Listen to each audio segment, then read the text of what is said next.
Hi hello नमस्ते। आशा करूची भले थिबे समस्ते। तो welcome back to our new video. One second जय जगन्नाथ आम दर्शक बंधु जय मानक तम जगन्नाथ। दिजन मध्य जय जगन्नाथ। तो जेमिति आमे पूर्व वीडियो रे कहिथिले कि पाकिस्तान रो रिजल्ट विषय रे आमे नेक्स्ट वीडियो रे कहबू से तार नेक्स्ट स्टेप कोन नउची कि बॉयकॉट एशिया कप को नहीं। अल्प बहुत ता औकात से जानी सारिबनी। औकात वाटा कहिया को मते वेट लागुची बाकी परफेक्टली सुइटेबल फॉर हिम। तो एथे कहया भाई किछि मु पछौनी। तो से विषय तो आमे डिस्कशन करिबा। पाकिस्तान यूएई मैच जेमिति कि आज यूजुअल समस्त जानिथिले पाकिस्तान यूएई मैच हबो ही हबो। आउ एंडी प्लेन पाइक्रॉफ्ट तो बाहरिबेनी एटा कंफर्म थिला। तो आगु को कंडीशन ने पाकिस्तान खेले को आसिला आ कोन से मिछ कहि कि हाइप करि कि ता कवर अप करूची सेटा हमें आगो वीडियो माने वीडियो आगे रे हमें डिस्कशन करिया क्लोजली। बाकी एबे एस्केप पाकिस्तान मु तो एबे कहबी एशिया कप रे भी एशिया कप ही होनी। खाली गोटे स्टोरी चलची एशिया कप तो एमनी कंपटीशन वाला मैच देखिया भी मिलुनी। गोटे स्टोरी चलची हैंडशेक हैंडशेक हैंडशेक तो स्किप इट हमें आगु देखिबा। हैंडशेक रो स्टोरी टा कोन हैला कोन पाकिस्तान केमिति को कंडीशन ने खेले बसले ये सहित। बाकी आज आउ गोटे इंटरेस्टिंग मैच होबा को जाउची जोटा कि अफगानिस्तान वर्सेस श्रीलंका। ओके, तो तो आमे समस्ते क्यूरियस अच्छे कि माने किए सेपट ग्रुप रु सिलेक्शन हबो सुपर 4 पई। कारण एपर्यंत 3 जण टीम आशावादी हेक अछंती, श्रीलंका, अफगानिस्तान एंड बांग्लादेश। तो से राइट सिनेरियोटा विषय रे आमे डिस्कशन करिवा। तो प्रीतिश टिके से सिनेरियोटा टिके जणाई दियो। ना एक्चुअली आज जो मैच था वो श्रीलंका और अफगानिस्तान भितर यही मैच रे श्रीलंका को तो जति माने किसी करियर नहीं ताडू अधिका दरकार मैच टा अफगानिस्तान ପାଇଁ डू और डाई मैच। जदि अफगानिस्तान जितुची तो सुपर 4 को जीवो, जदि हारुची घर को जीवो। ओके प्रीतिश देन मु चाहूची तमे आज रो सिनेरियो टा कहि दियो जहा द्वारा कि हम दर्शक माने भी जानि परिबे। ओके देवप्रिय जदि आमे आज रो सिनेरियो को डिस्क्राइब करिबा तो आज यूजुअल जेमिति तमे कहिलो कि अफगानिस्तान ପାଇଁ टोटली एटा करवा मोर मैच। बाकी श्रीलंका ପାଇଁ टिके प्लस पॉइंट रहउची कि किछि रन स्कोर करिकि जदि हारुची से सिलेक्शन हेई परिबो। माने मु एटा कहया चाहूची कि जदि अफगानिस्तान फायर बैटिंग करी 150 स्कोर करूची एंड श्रीलंका 80 प्लस रन करी दउची आ हारि भी जाउची इन सेही केस रे श्रीलंका एंड अफगानिस्तान क्वालिफाई हेई जेहेतु श्रीलंकार रन रेट भलो अछि तो अफगानिस्तान एंड श्रीलंका क्वालिफाई हेई। And yes yes in case जदि अफगानिस्तान हारि भी जाउची तो एटा तो clearly Sri Lanka and Bangladesh qualify हेई।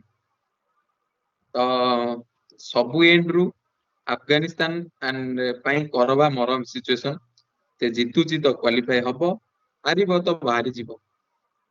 सो आज मैच टाକୁ इगरली हमें वेट करिबा देखिबा रिजल्ट टा कोन आसुची। बाकी एबे मु भाबुची गदाधर तमे जदि डिस्क्राइब करिदबो पाकिस्तान यूएई मैच रो रिजल्ट स्टूडेंट्स मानको कोन हेची तापरे मु से जो पाकिस्तान रो औकात रो विगत बार स्टोरी टा मुझे कहि परिबे हम दर्शक बंधु मान। तो गदाधर प्लीज डिस्क्राइब कर दियो स्कोर विषय स्कोर रिगार्डिंग हम आगु बढ़ी। ओके, ठीक अछि प्रीतिश। तो मैच रो रिजल्ट अनाउंस करिया पूर्व हम जोटा ऑलरेडी कंप्लीट हो जाइछि पाकिस्तान एवं यूएई विषय रे। तो दर्शक मैंने तो ऑलरेडी अल्प बहुत जानी कि मैच टी गोटे आवर डिले रे चलथिला। तो ठीक अछि आमे वर्तमान डिस्कशन करिया से स्कोर कार्ड ऊपर। तो पाकिस्तान प्रथम बैटिंग करिकी 146 रन स्कोर करथिला 9 विकेट विनिमय रे। जेतेबेले कि 9 रन रे 2टी विकेट पळैथिला तो सेतेबेले फकर जमान और सलमान आघा तांको कैप्टन आसिकी भलो पार्टनरशिप करथिले। फकर जमान जे कि 50 स्कोर करछंती एवं शेष रे इनिंग्स शेष बेलकू साइन आफ्रिदी आसिकी गोटे भलो कामियो खेलिथिले। तो से 14 बॉल रे 29 रन स्कोर करथिले। तो ओवरऑल भलो स्कोर नथिला बट एडजस्ट करथिले टोटल स्कोर। ना तांको औकात में सेटा भलो स्कोर थिला। एवं आमे जदि यूए टीम रो बोलिंग डिपार्टमेंट को आसी जिवा तो जुनेद सिद्दीकी 4 ओवर बोलिंग करिकी 4टी विकेट नैथिले ଏବଂ ସିମରନଜିତ ସିଂ ଯେ କି 4 ଓଭର ବୋଲିଂ କରିକି 3ଟି ୱିକେଟ ନେଇଥିଲେ। ତ ଆମେ ଯଦି ପୁଣି ପଳେଇ ଆସିବା ୟୁଏଇ ର ବ୍ୟାଟିଂ ଉପରେ, ତ ୟୁଏଇ 105 ରନ୍ କରିକି ଅଲ୍ ଆଉଟ୍ ହେଇଯାଇଥିଲା 17.4 ଓଭରରେ। ଆଣ୍ଡ ୟୁଏଇ ର ଟପ୍ ସ୍କୋରର ଥିଲେ ରାହୁଲ ଚୋପ୍ରା, ଯେ କି 35 ବଲରେ 35 ରନ୍ ସ୍କୋର କରିଥିଲେ, ଏବଂ ଧ୍ରୁବ ପରାଶର, ଯେ କି ସେକେଣ୍ଡ ହାଇଏଷ୍ଟ ସ୍କୋରର ଥିଲେ, 20 ରନ୍ ସେ କରିଥିଲେ। ଅଲଗା ବ୍ୟାଟ୍ସମ୍ୟାନ ମାନେ ସେମିତି କିଛି ଆଖି ଦୃଷ୍ଟିଆ ପ୍ରଦର୍ଶନ କରିପାରିନାହାନ୍ତି, ତ ସେଥିପାଇଁ ୟୁଏଇ ଟିମ୍ 105 ରନରେ ଅଲ୍ ଆଉଟ୍ ହେଇଯାଇଥିଲା। ଓକେ, ତ ଆମେ ଯଦି ପାକିସ୍ତାନର ବୋଲିଂ ଡିପାର୍ଟମେଣ୍ଟକୁ ଆସିବା, ତ ସାହିନ ଶାହ ଆଫ୍ରିଦି 3 ଓଭର ବୋଲିଂ କରିକି 2ଟି ୱିକେଟ ପାଇଥିଲେ। ହାରିସ ରଉଫ ମଧ୍ୟ 2ଟି ୱିକେଟ ପାଇଥିଲେ, ଏବଂ ଅବ୍ରାର ଅହମ୍ମଦ ସେ ବି 2ଟି ୱିକେଟ ପାଇଥିଲେ। ସାମ ଆୟୁବ ଏବଂ ସଲମାନ ଆଗା ସେ ବି ଗୋଟେ ୱିକେଟ ପାଇଥିଲେ। ତ ଯେହେତୁ ସାମ ଆୟୁବ ବ୍ୟାଟିଂ ରେ କିଛି କରିପାରୁନାହାନ୍ତି, ତ ବୋଲିଂ ଡିପାର୍ଟମେଣ୍ଟରେ ତାଙ୍କର ଜଲୁଆ ଦେଖାଇବାକୁ ଚେଷ୍ଟା କରୁଛନ୍ତି। ତ କିନ୍ତୁ ଦେବପ୍ରିୟ ତମେ କଣ କହିବାକୁ ଚାହିଁବ ଏ ବିଷୟରେ? ଓକେ ଗଦାଧର, ଯଦି ଆମେ ସାମ ଆୟୁବ କଥା କହିବା, ପ୍ରିଭିୟସ ଭିଡିଓରେ ମୁଁ ଯେମିତି କହିଥିଲି, ସେ ନେକ୍ସଟ ମ୍ୟାଚରେ ମାନେ ଏଇ ମ୍ୟାଚରେ ସେ ତାର ହାଟ୍ରିକ ଗୋଲ୍ଡେନ ଡକ୍ କୁ ବଞ୍ଚିବା ପାଇଁ ଆସିବ। ତ ଅବଭିୟସଲି ସେ ହାଟ୍ରିକ ଗୋଲ୍ଡେନ ଡକ୍ ଟା ବଞ୍ଚେଇ ଦେଲା, ବଟ୍ ଡକ୍ ରୁ ତ ବଞ୍ଚି ପାରିଲାନି। ତ ଯଦି ଆମେ ତାକୁ ପରଫର୍ମାନ୍ସ କୁ କମ୍ପାରିଜନ କରିବା, ତ ଗୋଟେ ବଲ୍ ଏକ୍ସଟ୍ରା ଖେଳିଛି, ତ ଟିକେ ଭଲ ପରଫର୍ମାନ୍ସ ଦେଇଛି ଫର ଭିକାରୀ ମାନଙ୍କ ଓକେ, ପାଇଁ, ହେଲା। ତ ଠିକ ଅଛି, ଯାହା ବି ତାଙ୍କର ପରଫର୍ମାନ୍ସ ଥିଲା ଇଏ କଲା, ଆମେ ଅଲରେଡି ଡିସ୍କସନ କରିସାରିଛୁ, ମାନେ ଆମ ଗଦାଧର ଆମ ଦର୍ଶକ ମାନଙ୍କୁ ଜଣେଇ ସାରିଛନ୍ତି। ତ ଏବେ ଆମେ ଆଗକୁ ମୁଭ୍ କରିବା। ଯାହାବି ଆ ଭିତରେ ବି ଟିକେ ଅଛି କି ପାକିସ୍ତାନ ବହୁତ ଟ୍ରିକି ପୋଜିସନରୁ ଆସି ୱିନ୍ କରିଛି। ହଁ ମତେ ତ ଲାଗୁଥିଲା ଗୋଟେ ଟାଇମରେ ପାକିସ୍ତାନ ହାରିଯିବ ବୋଲି, କାରଣ ଯେତେବେଳେ 6ଟା ୱିକେଟ ପଳେଇଥିଲା, ସାହିନ ଶାହ ଆଫ୍ରିଦିର ସେ ନକ୍ ଟା ନ ଆସିଥାନ୍ତା ତ ହାରିଯିବ ଭାଇ, ପାକିସ୍ତାନ ପାଇଁ କିଛି ହାରିବା ନାହିଁ, ୟା ତ ୱିନ୍ है या तो लर्न है। ବାକି ଲାଗୁଥିଲା ସିଚୁଏସନ ଟିକେ କ୍ରିଟିକାଲ ଥିଲା। ତ ବାକି ସାହିନ ଶାହ ଆଫ୍ରିଦିର ସେ ନକ୍ ଟା କାମରେ ଆସିଯାଇଛି। ଏଗେନ୍ ସବୁ ଛାଡ, ଏବେ come to our topic. Main our topic. ନୁହଁ, ଏବେ ଡ୍ରାମା ଡ୍ରାମା ଚାଲିଛି ପାକିସ୍ତାନକୁ ନେଇ, ବହୁତ ଡ୍ରାମା ଚାଲିଛି। ମତେ ତ କିଛି ଫିଲ୍ ହେଲାନି ଏତେ ଡ୍ରାମା କରି ପାକିସ୍ତାନ ପାଇଲା କଣ। ନାଇଁ ଓକେ, ନାଇଁ, ତ ପ୍ରୀତିଶ ଆକ୍ଚୁଆଲି ଗୋଟେ କଥା ମୁଁ ଭାବୁଛି କି ଏଇ ଭିକାରୀ ମାନଙ୍କୁ, ଏକରେ ତ ସେମାନେ ଖାଇବା ପାଉନାହାନ୍ତି, ମୁଁ ଭାବୁଛି କି ଆମ ଓଡିଶାର ଯାତ୍ରାପାଟି ଟିମ ରେ ତାଙ୍କୁ ରଖିଦବା, ବଢିଆ ଯାତ୍ରା କରୁଛନ୍ତି, କିନ୍ତୁ ଏଣ୍ଟରଟେନ ଭଲ କରୁଛନ୍ତି, ନା କଣ କହୁଛ? ଆକ୍ଚୁଆଲି ଦେବପ୍ରିୟ ଗୋଟେ ଟାଇପ ର ଯାତ୍ରା ହିଁ ଥିଲା। ତ ଆମ ଦର୍ଶକ ବନ୍ଧୁ ମାନଙ୍କୁ ଜଣେଇଦବା, ଯୋଉମାନେ ଏତେ ଆଟାଚ ନାହାନ୍ତି ସେମାନଙ୍କୁ ଆକ୍ଚୁଆଲି ଷ୍ଟୋରି, କାଲିର ଷ୍ଟୋରି କଣ ହେଇଥିଲା। ହଁ କାଲି ପାକିସ୍ତାନ ଘଣ୍ଟେ ଡିଲେରେ, ମାନେ ଏକ ତ ପ୍ରଥମେ ସେ ମନା କରିଥିଲା କି କୌଣସି ପ୍ରକାର ପରଫମାନ୍ସ ଦବ ନାହିଁ କି ଖେଳିବାକୁ ଆସିବ ନାହିଁ ଯଦି ଆଣ୍ଡି ପାଇକ୍ର ମ୍ୟାଚ୍ ରେଫରୀରୁ ନ ହଟନ୍ତି। ତ ଯେମିତି ପାକିସ୍ତାନ କହିଥିଲା ଏଇଟା ତ ଆଇସିସି ତ ଶୁଣିବ ହିଁ ଶୁଣିବ। ତ ସେଥିଲାଗି ଆଇସିସି ତା କଥା ଶୁଣିକି କ୍ଲିୟରଲି ମନା କରିଦେଲା, ଆମେ ପାଣ୍ଡି ପାଇକ୍କୁ ଉଠେଇ ପାରିବୁ ନାହିଁ ମ୍ୟାଚ୍।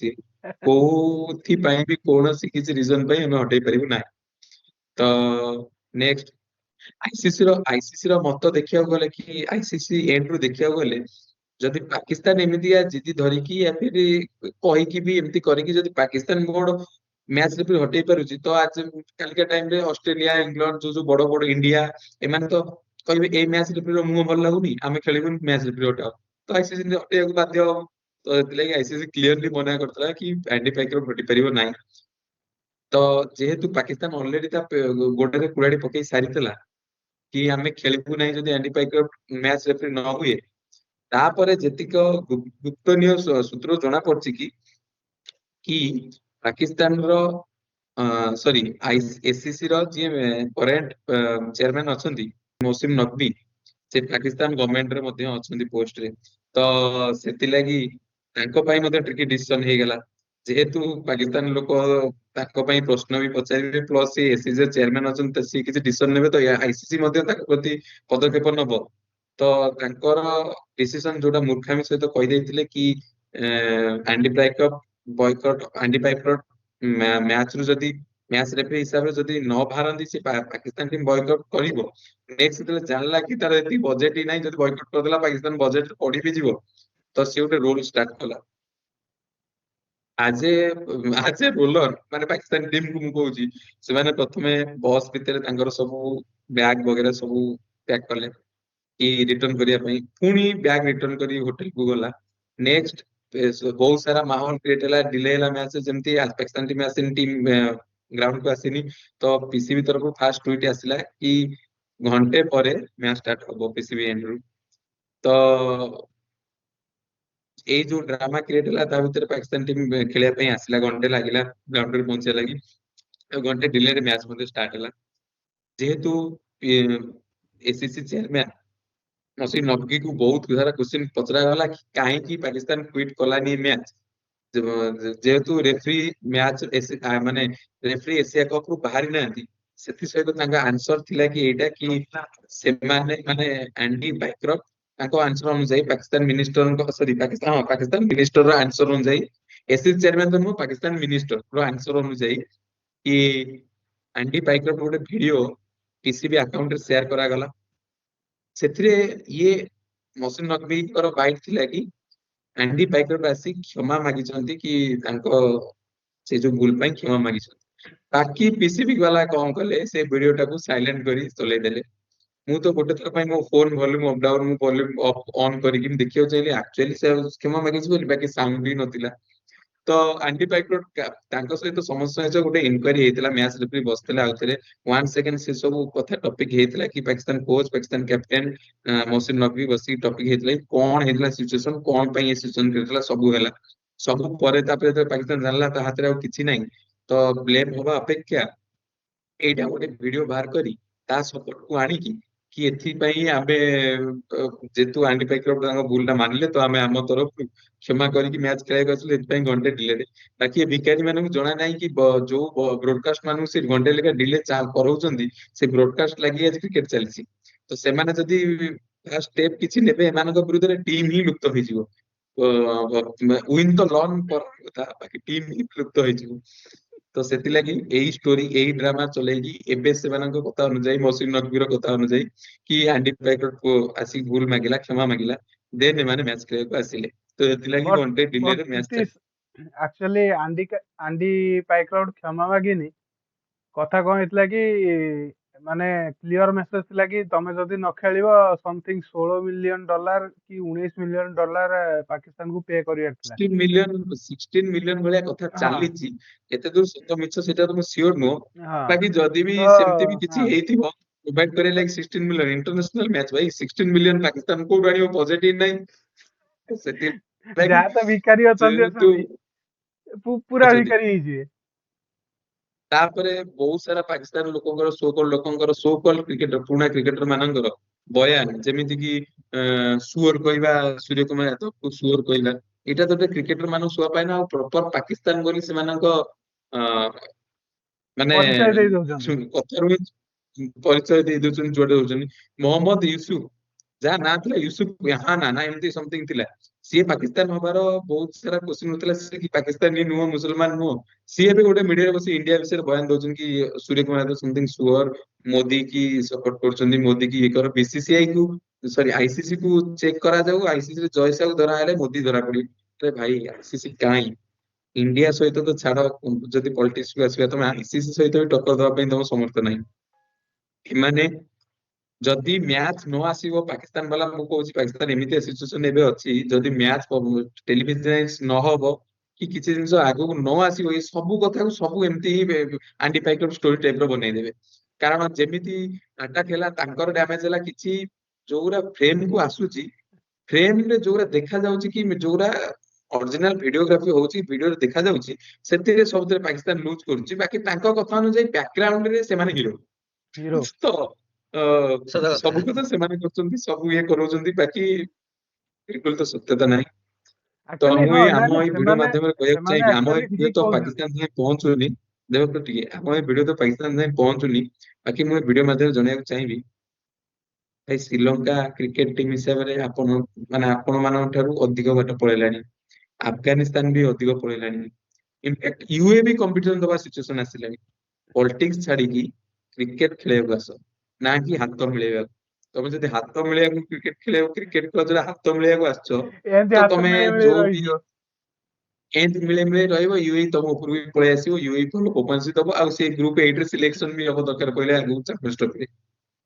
ତ ତମେ ଖାଲି ହାତ ମିଳେଇବାକୁ ରହିଥାଉ, ହାତ ମିଳେଇ ରହିଥାଉ। ଏବେ ପାକିସ୍ତାନ ବାଲା କହୁଛନ୍ତି ହାତ ମିଳେ, ଆରେ ଭାଇ ଇଣ୍ଡିଆ ପାକିସ୍ତାନ ଯେକୌଣସି ଗେମ ରେ ହାତ ମିଳେଇବା ଏଥିଲାଗି କି ବନ୍ଧୁତ୍ୱ ଦର୍ଶାଇବା ପାଇଁ। ଇଣ୍ଡିଆ ପାକିସ୍ତାନ କଣ ସମ୍ପର୍କ ଏବେ ଅଛି? ଇଣ୍ଡିଆ ପାକିସ୍ତାନ ସମ୍ପର୍କ ହିଁ ନାହିଁ, ତ ହାତ କଣ ପାଇଁ ମିଳେଇବେ? ଆକ୍ଚୁଆଲି ପ୍ରୀତି ହାତ ତା ସହିତ ମିଳାଯାଏ ଯିଏ ବନ୍ଧୁ ହେଇଥାଏ, ନା କି ଯିଏ ଆତଙ୍କବାଦୀ ହେଇଥାଏ। ଠିକ। ହଁ ଆଉ ତ ଏମିତି ସେମାନେ ବି କହି ଯାଉଛନ୍ତି କି ଏବେ ଯାହା ବି ଆଟାକ ହେଲା, ଯାହା ବି ହେଲା ଇଣ୍ଡିଆରେ କି ଯାହା ବି ଏକ୍ସପ୍ରେସ ହେଲା, ସେମାନେ ପାକିସ୍ତାନ ଦଉଛନ୍ତି। ଆରେ ଭାଇ ପାକିସ୍ତାନ ସପୋର୍ଟିଂ କରୁଛି, ଯେତେବେଳେ ପାକିସ୍ତାନକୁ ଜଣେ ଯଦି ପାକିସ୍ତାନ ନ ଧରା ହଉଛି ତ ପାକିସ୍ତାନ ଇଣ୍ଡିଆକୁ ସପୋର୍ଟ କରୁ ସେମାନଙ୍କୁ ଧରିବା ବିଷୟରେ। ତ ପାକିସ୍ତାନ ସେ ବାସ୍। ଟାଇମରେ ଇଣ୍ଡିଆକୁ ସପୋର୍ଟ କାହିଁ କରୁନି? ଇଣ୍ଡିଆନ ଗଭର୍ଣ୍ଣମେଣ୍ଟ ସପୋର୍ଟ କାହିଁ କରୁନି? ଏସ୍ପେକ୍ଟ ଛାଡ, ସେ ପଲିଟିକ୍ସ କଥାକୁ ଆଉ ଯିବାନି, ବାକି କ୍ରିକେଟ ଉପରୁ ଆସିବା। ଏଇ ଷ୍ଟୋରି, ଏଇ ଡ୍ରାମା ହେଇଥିଲା କାଲିର ମ୍ୟାଚରେ। Next India Pakistan UA match ହେଲା, ଆଉ ପାକିସ୍ତାନ ଜିତି ବି ଗଲା। ମୋର ତ ଇଣ୍ଟରନାଲ ଇଚ୍ଛା ଥିଲା ପାକିସ୍ତାନ ଆଉ ଥରେ ଆସୁ ଇଣ୍ଡିଆ ଏଗନେଷ୍ଟରେ, ଆଉ ଥରେ ପେଲା ହଉ, ଇଣ୍ଡିଆ ତାକୁ ପେଲି ଦଉ, ଆଉ ହ୍ୟାଣ୍ଡସେକ୍ ନ କରୁ।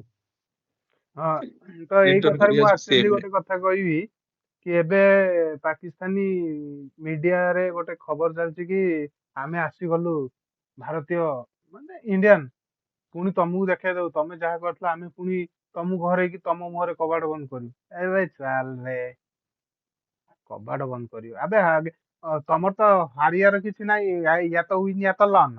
ନା ତମେ ଲନ୍ କରିପାରିବ ନା ୱିନ୍ କରିପାରିବ ଇଣ୍ଡିଆ ଅଗେନ୍ଷ୍ଟରେ। କଥା ବଡ ବଡ, କାମ ଦୁର୍ବଳ ତମର।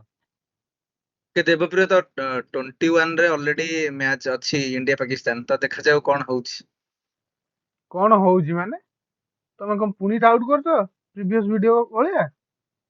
ନା ନା, ମୁଁ ଡାଉଟ କରୁନି। ମୁଁ ଖାଲି ଗୋଟେ ଜିନିଷ ତ ଏଇ ସବୁ ଜିନିଷକୁ ନେଇକି ମୁଁ ଖାଲି ଗୋଟେ ଜିନିଷ କହୁଛି।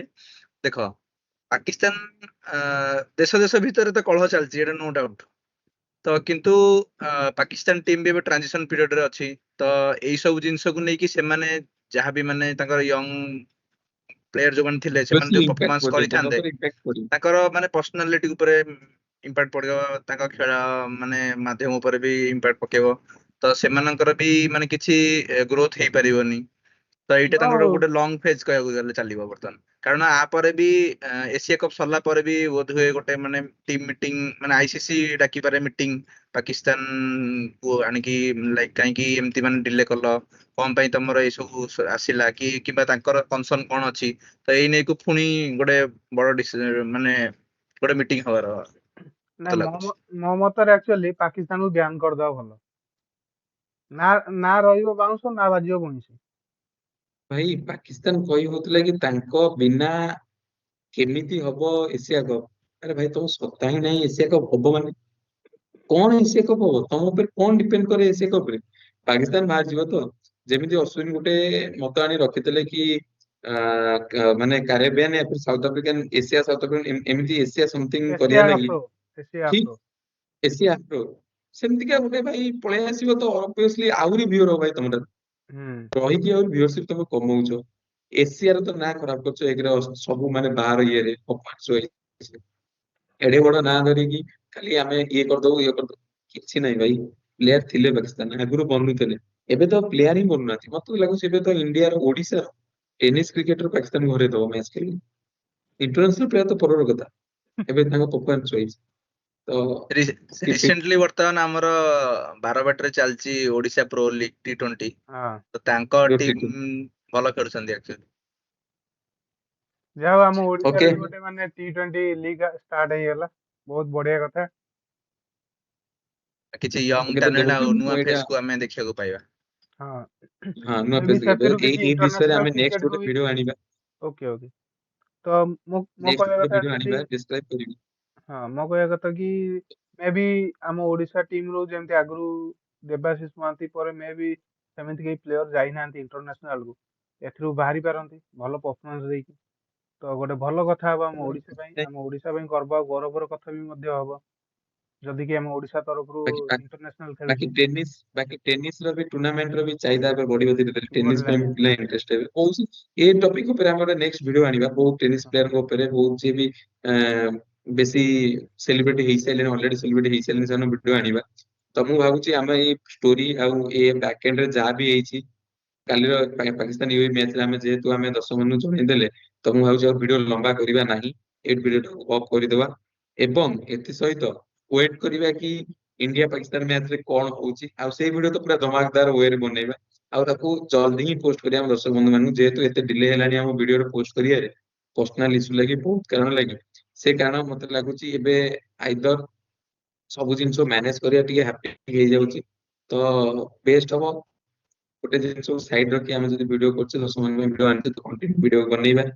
ତ ମୁଁ ଭାବୁଛି ପସିବଲ ହବ କି ଆମେ ଯେତେ ବାହାର ନଏଜ କୁ ଆମ ଭିତରେ ନ ପୁରେଇ ବାହାର ଜିନିଷ ଭିଡିଓ ଟାଇମଲି ବନେଇବା ଆଉ ଦର୍ଶକମାନଙ୍କୁ ଟାଇମଲି ଦବା। ଏଇଥରକ ପାଇଁ ଭିଡିଓ ଡିଲେରେ ଆସିଛି, ଭିଡିଓ ଲେଟରେ ଆସିଛି, ସେଥିପାଇଁ ଆମେ ଦର୍ଶକମାନଙ୍କୁ କ୍ଷମା ପ୍ରାର୍ଥୀ। ଯେହେତୁ ଆମର ବହୁତ ସାରା କାରଣ ଲାଗି ଆମେ ଡିଲେରେ ଚାଲୁଛୁ, ବାକି ନେକ୍ସଟ ଟାଇମ ଏମିତି ହବନି। ଏଇ ଭିଡିଓ ତ ଅର୍ଜେଣ୍ଟଲି ସେ ଭିଡିଓ ପରେ ପରେ ଅର୍ଜେଣ୍ଟଲି ଏ ଭିଡିଓ ପଡି ବି ଯିବ, ଏ ଆମର ରିଆକ୍ସନ ବାଲା ଭିଡିଓ ପଡି ବି ଯିବ। ନେକ୍ସଟ ପରଠୁ କଣ୍ଟିନ୍ୟୁଅସଲି ଭିଡିଓ ଆଣିବାକୁ ଚେଷ୍ଟା କରିବା ମ୍ୟାଚ୍ ପରଦିନ। ୟେସ୍ ତ ଏଥିସହିତ ଆମେ ଭିଡିଓ ଏଣ୍ଡ କରିବା ଦେବପ୍ରିୟ। ଓକେ। ତ ଭିକାରୀ ମାନଙ୍କର ଔକାତ ତ ଆମେ ଦେଖିଦେଲେ, ନା ବୟକଟ କରିପାରିଲେ ନା ଆଣ୍ଡି ପାଇକ୍ରୋଫ୍ଟକୁ ହଟେଇ ପାରିଲେ। ତାଙ୍କର ଔକାତ 60 ମିଲିୟନ ପାଖରେ ଖତମ ହେଇଗଲା। ତ ଠିକ ଅଛି, ଆଜିର ଭିଡିଓକୁ ଆମେ ଏଇଠି ସମାପ୍ତ କରିବା ଆଉ ବିଦାୟ ନେବା ପରବର୍ତ୍ତୀ ଭିଡିଓ ଆସିବା ପର୍ଯ୍ୟନ୍ତ। କିନ୍ତୁ ତା ପୂର୍ବରୁ ଆପଣମାନଙ୍କୁ ଗୋଟିଏ ରିକ୍ୱେଷ୍ଟ, ଭାଇ ଭ୍ୟୁଜ ତ ଆପଣମାନେ ଭଲ ଦଉଛନ୍ତି, କିନ୍ତୁ ସବସ୍କ୍ରାଇବ କାହିଁ କରୁନାହାନ୍ତି? କାହିଁ କଣ କଷ୍ଟ ହଉଛି? ଟିକେ କରିଦିଅନ୍ତୁ, ଭିଡିଓଟିକୁ ଟିକେ ଲାଇକ୍ ଗୋଟେ ଆଉ ଉପରେ ଆସିବ ଚ୍ୟାନେଲଟିକୁ ଆସିବ ସବସ୍କ୍ରାଇବ। ସବସ୍କ୍ରାଇବ କରିବେ। ଓକେ, ଦେଖାଯାଉ। ଆଉ ଆପଣମାନଙ୍କୁ ଆମକୁ ବି କମେଣ୍ଟ ପାଇଁ ପ୍ରୋତ୍ସାହନ ତ ମିଳିବ। ହଁ, କାହିଁକି ନା ଆପଣମାନଙ୍କୁ ଗୋଟେ ଗୋଟେ ସବସ୍କ୍ରାଇବ ଆମ ପାଇଁ ବହୁତ ବହୁତ ମାନେ ମୋଟିଭେଟ କରିବ ଆମକୁ। ସୋ ଆପଣମାନେ ତ ନିଶ୍ଚିନ୍ତ। କିଛି ବି ଯିବନି, ଗୋଟେ ସବସ୍କ୍ରାଇବ ଗୋଟେ କ୍ଲିକ୍ ରେ, ବାକି ଆମକୁ ବାସ୍ ବହୁତ ଜିନିଷ ମିଳିବାର ଅଛି। ବାସ୍। ତ ଠିକ ଅଛି, ଭିଡିଓଟିକୁ ଲାଇକ୍ ଟିକେ କରିଦିଅନ୍ତୁ, ସବସ୍କ୍ରାଇବ ଟିକେ କରିଦିଅନ୍ତୁ। ଆଉ ଆପଣମାନଙ୍କ ମତାମତ ଜଣାଇବା ପାଇଁ ତ ଆମ କମେଣ୍ଟ ବକ୍ସ ସବୁବେଳେ ପାଇଁ ଖୋଲା ଅଛି।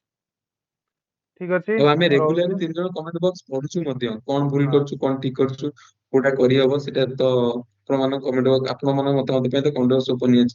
ଆଉ ଏବେ ମୁଁ ଦେଖୁଛି ଭ୍ୟୁଜ ଅଧିକ ହେଇଯାଉଛି, ଏମାନେ ଲାଇକ୍ କରୁନାହାନ୍ତି। ଯଦି ଲାଇକ୍ କରୁନାହାନ୍ତି ଆଟଲିଷ୍ଟ ଆମକୁ ଜଣେଇ ତ ଦିଅନ୍ତୁ କଣ ପାଇଁ ଲାଇକ୍ କରୁନାହାନ୍ତି କମେଣ୍ଟ ବକ୍ସରେ, ବାସ୍ କି ଏଇଟା ଭଲ ଲାଗୁନି କି ସେଇ ପାର୍ଟ ଭଲ ଲାଗୁନି। ତ ଆମେ ସେଇଟା ବି ଆମେ ଟେକ୍ ଫରୱାର୍ଡ କରିବୁ କି ଏଇ ଜିନିଷ ଭଲ ହଉନି ସେଥିଲାଗି ଲାଇକ୍ ଆସୁନି, ସେଥିପାଇଁ ବି ଆମେ ଆଗକୁ ବଢିବୁ ଲାଇକ୍ କଣ ପାଇଁ ଆସୁନି।